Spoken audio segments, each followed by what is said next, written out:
what we need to do at this point, we need to migrate these tables, and the way to do that, basically migration means okay, it seems there is an error here,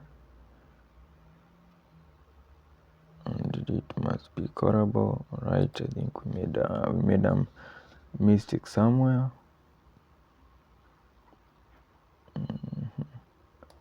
Where was that? Categories, line 20. At least we are directed where the error is. Let me see. Line 20 on delete should be models.cascade. Alright, errors will always happen, but you can always be ready to troubleshoot them. So back to this, believe the error is gone. So what we need to do, we need to do a migration. Migration means mapping these classes to our database. So for now, these are just definitions. The database is not aware of the existence of these classes.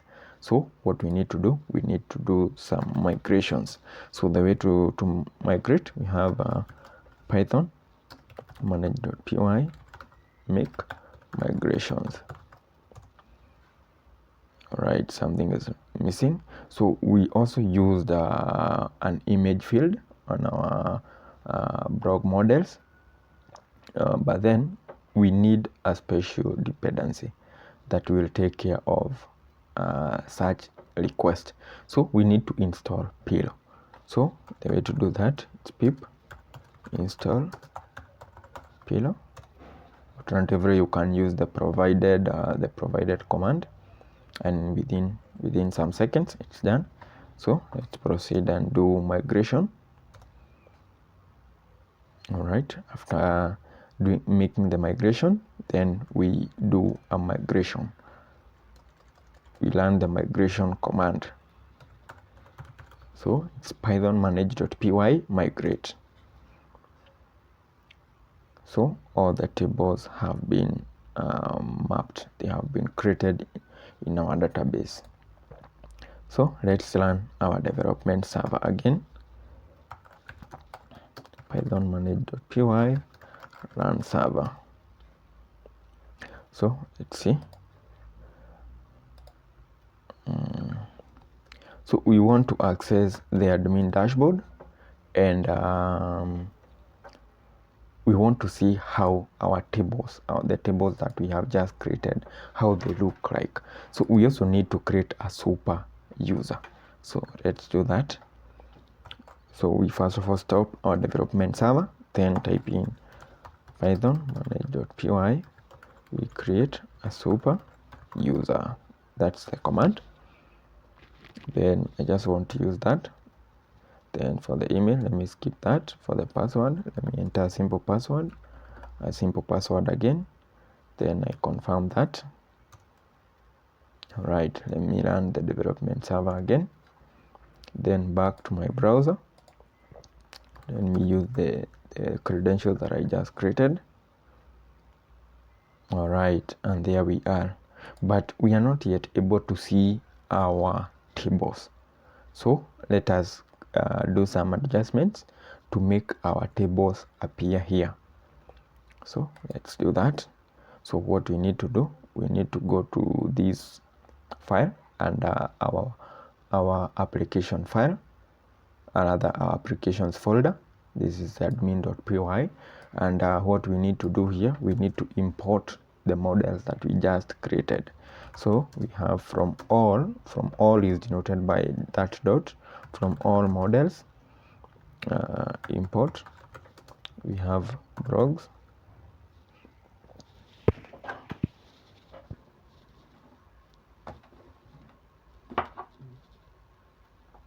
we have blogs. Then we also have categories. We also have comment. Once we do that, we can just add admin.site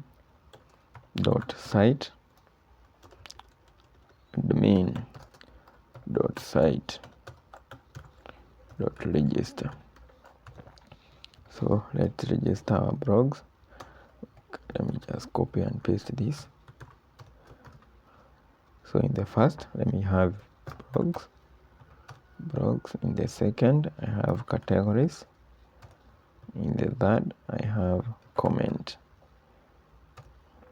Let me save that. Let me come back and load. And there we go. We have been able to add our tables to the admin dashboard. This way, we are now able to create new blogs. All right. So what we need to do? Let me first of all create.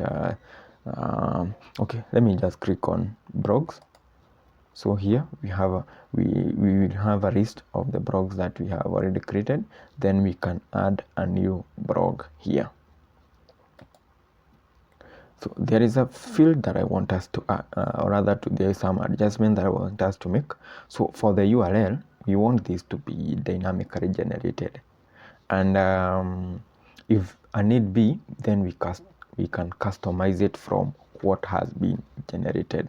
So for our case, I want to have a blog whereby if I click on this link, I'll have this title converted to a URL such that I have Google -inks -packed and all that. So if for instance I want to whenever the admin is typing, say, the first blog, then this field needs to be populated by this. So the way to do that, or the way to implement that, we come back to the admin.py file, and you want to create an admin. We want to call it blog admin. Let's call it that. Then we have admin.model admin. Then we have so we need to define one entry in this field, and this entry we're going to call it pre-populated field, and this is going to take we have the curly brackets, then the field, this should be the field that we want to pre-populate, the URL. We want to pre-populate the URL. Then we also need to indicate the fields that will when they are receiving data, they will populate the URL. So these are the fields that we define under this section here. So this field needs to be the title. We want to have the title pre-populate the URL. Then I think that should serve that purpose. Let us see. Let us reload. So let us check the first article. Let me just check. Still not yet. What we need to do, we also need to add this class that we just defined in this admin section. We just did that. Let us reload first. All right, something is missing. All right, something is missing. URL must be a list or a tuple. All right, so what we need to do, let's come here. Let's make that a list by showing that we may have other entries. So by just adding that comma, that should resolve that. Let us see. And there we go. I think we have been able to resolve that. Let me check the first. Let me check if it's being populated, and there we go. We are able now to populate the URL while typing the title of the blog article. So we have the first blog post. So we see it has been pre-populated. Then in case we feel that this is not what we want, then we can continue and adjust and add some new characters. So let's just add the first blog post new, and that should serve that purpose. So for the other, let's select the current admin. Then for the categories, we can add new categories here. So if for instance you can opt to add categories under the categories table, or add new categories when adding a new blog article. So you can just click on this plus icon here, add another categories. Then we can have, let's have technology, then click on save. All right, so we see once we have added a new category, we see this funny name here, categories object 1. We can have some improvement on that, and the way to achieve that, remember these codes that we commented out. Let's come back here, let's uncomment that, save. Let's come back to our blog admin in dashboard. Let us just reload. So for the categories, at least now note that we have a nice name, technology. So that is what we achieve by doing this. Alternatively, in the admin dashboard, for instance, if we check on categories, we are able to have a nice name or a nice title for our categories, instead of having something like categories object 1, categories object 2. That does not communicate anything. All right, so the next thing, I think we are done with so for this case, we can just uncomment these other sections.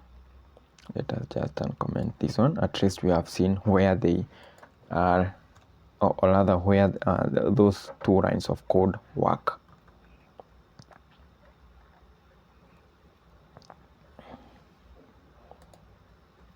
So at this point, we can be able to add new blog articles. So let me see. So let us just add the first blog post. The author should be the admin. Then we can also have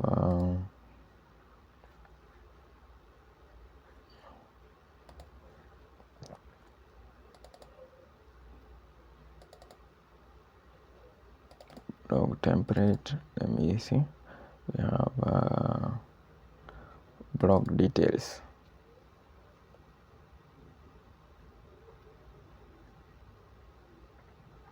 Let us copy and paste this content.